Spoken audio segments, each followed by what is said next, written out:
بسم اللہ الرحمن الرحیم۔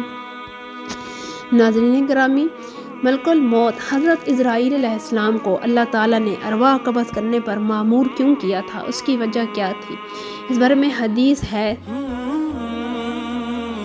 حضرت ابو ہریرہ فرماتے ہیں کہ جب اللہ عز و جل نے ارادہ کیا کہ آدم علیہ السلام کو پیدا کریں تو حاملین عرش میں سے ایک فرشتہ کو زمین سے خاک لینے کے لیے بھیجا۔ جب وہ خاک اٹھانے کے لیے جھکا تو زمین نے کہا، میں تجھ سے اس ذات کے وسیلے سے سوال کرتی ہوں جس نے تجھے بھیجا ہے، تو آج مجھ سے کچھ خاک نہ اٹھا جو کل کو اس سے دوزخ کا حصہ بنے۔ تو اس فرشتہ نے اسے چھوڑ دیا۔ پھر جب وہ اپنے رب کے پاس پہنچا تو اللہ تعالیٰ نے فرمایا، جس کے متعلق میں نے تجھے حکم دیا تھا اس کے لانے سے تجھے کس چیز نے روکا ہے؟ عرض کیا، اس نے مجھے آپ کا واسطہ دیا تو میں اس سے ڈر گیا۔ جس نے آپ کے وسیلے سے سوال کیا ہے میں اسے مایوس کر دوں، آپ کسی اور کو روانہ کریں۔ تو زمین نے ان سے بھی یہی کہا، یہاں تک کہ اللہ تعالیٰ نے سب حاملین عرش کو باری باری روانہ کیا۔ ان کے بعد اللہ تعالیٰ نے ملک الموت کو بھیجا تو زمین نے اسے بھی ویسا ہی کہا، تو اس نے جواب دیا، جس نے مجھے بھیجا ہے وہ پیروی کے لیے تجھ سے زیادہ مستحق ہے۔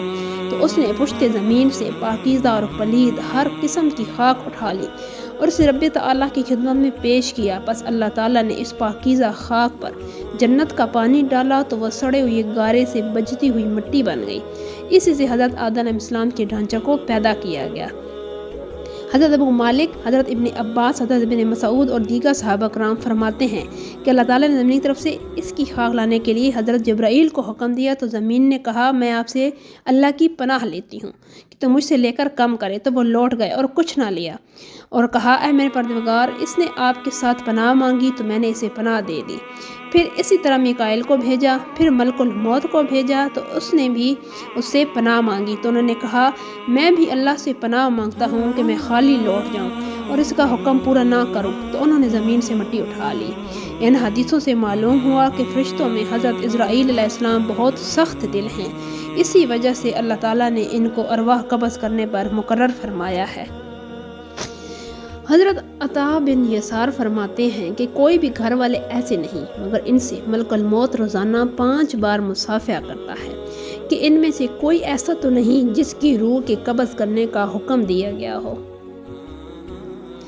حضرت ثابت البنانی فرماتے ہیں کہ رات اور دن کی 24 گھڑیاں ہیں اور ان میں سے کسی جاندار پر کوئی گھڑی نہیں آتی مگر ملک الموت اس پر متوجہ ہوتا ہے۔ اگر تو اس کی روح قبض کرنے کا حکم ملتا ہے تو قبض کر لیتا ہے ورنہ چھوڑ دیتا ہے۔ حضرت انس رضی اللہ تعالیٰ عنہ فرماتے ہیں کہ آپ صلی اللہ علیہ وآلہ وسلم نے فرمایا، ملک الموت انسانوں کے چہروں پر روزانہ 70 دفعہ دیکھتا ہے۔ جب وہ آدمی ہنستا ہے جس کی طرف ملک الموت بھیجا جاتا ہے تو وہ کہتا ہے، تعجب ہے، میں تو اس کی طرف اس لیے بھیجا گیا ہوں کہ اس کی روح قبض کروں، اور وہ ہنسنے میں لگا ہے۔ واقعی تعجب کی بات ہے کہ جو آدمی ہر وقت ملک الموت کی نظر میں ہو اسے ہنسنے سے کیا کام، اسے تو ہر وقت موت کی تیاری اور آخرت کی فکر میں رہنا چاہیے۔ ناظرین گرامی، ملک الموت ہر مومن پر نرمی کا برتاؤ کرتا ہے، نمازی کے لیے کلمہ کی تلقین کرتا ہے اور شیطان کو بھگاتا ہے۔ اس بارے میں حدیث ہے۔ حضرت حارث بن خزرج کے باپ ابو الخزرج فرماتے ہیں، میں نے رسول اللہ صلی اللہ علیہ وآلہ وسلم کو اس وقت فرماتے ہوئے سنا جب آپ نے ملک الموت کو ایک انصاری نوجوان کے سر کے پاس بیٹھے ہوئے دیکھا کہ اے ملک الموت، میرے صحابی پر نرمی کرنا کیونکہ یہ مومن ہے۔ تو ملک الموت نے عرض کیا، اپنے نفس کو خوش اور آنکھوں کو ٹھنڈا کر لیں کیونکہ میں ہر مومن پر نرم ہوں۔ اے محمد صلی اللہ علیہ وآلہ وسلم، آپ جان لیں میں جب کسی انسان کی روح قبض کرتا ہوں اور کوئی رونے والا دھاڑے مارتا ہے تو میں گھر میں رک جاتا ہوں، اور میرے ساتھ مردہ کی روح بھی ہوتی ہے تو میں کہتا ہوں، اے رونے والے، یہ کیا ہے؟ قسم بخدا ہم نے اس پر کوئی ظلم نہیں کیا اور نہ ہی پہلے موت دی ہے اور نہ ہی اس کے مقدر میں سبقت کی ہے۔ اس کی روح قبض کرنے میں ہمارا کوئی قصور نہیں ہے۔ اگر تو تم اللہ کے کیے پر راضی ہو جاؤ تو اجر پاؤ، اور اگر غصہ کا اظہار کرو تو گناہ گار ٹھہرو اور تکلیف اٹھاؤ۔ ہم نے تمہارے پاس آنا ہے، بار بار آنا ہے، تم اپنی فکر کرو۔ کوئی بھی بالوں کے گھر والے اور مٹی کے گھر والے ایسے نہیں، اور نہ ہی چھوٹے گناہ گار اور بڑے گناہ گار ایسے ہیں، مگر میں تو ان سب سے رات دن ملاقات کرتا ہوں۔ یہاں تک کہ میں ان کے چھوٹے اور بڑے کو بھی ان کے اپنے آپ سے زیادہ پہچانتا ہوں۔ قسم بخدا اگر میں کسی مچھر کی روح بھی قبض کرنے کا ارادہ کروں تو مجھے اس پر بھی قدرت نہیں، یہاں تک کہ اللہ تعالیٰ اس کے قبض کرنے کی مجھے اجازت فرمائے۔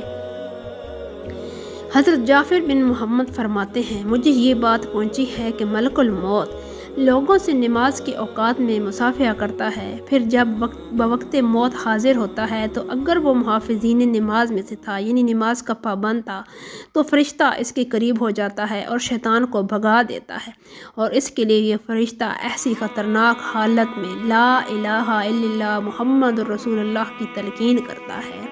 ناظرین گرامی، اللہ تعالی ہمیں ایمان کی موت مرنا نصیب فرمائے۔ الہی آمین۔ اللہ حافظ۔